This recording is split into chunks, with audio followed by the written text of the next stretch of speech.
Here I am. I here with my Salazar Diagnostics. I want to give you an update in your instrument cluster for the Mark II.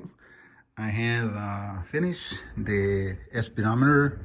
Repairs came out very nice. I'm going to show you in a second the back, but right now I have the signal ready to be injected, so we can see right now that you can see that I have miles per hour.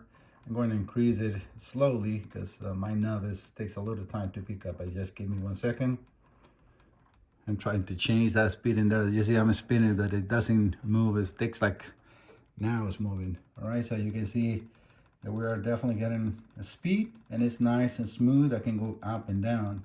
Once I pass that section of it, I can just go back and forth. As you can see, very nice and smooth, and that's how that speedometer is also responding. I don't want to keep it running for too long because that is also actually adding miles to the cluster, so we don't want that. And as soon as it turns off, the needle will go back to 0. All right, so the first part of the repair is done. I'm going to now attack the tachometer. Let me turn the power off here so I can show you the back. Oh, let me take all this out.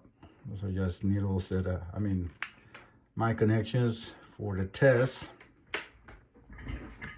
But yeah, so I repair all the damaged pads, resolder the entire board, and replace the bed components, and it's all good. All right, talk to you later.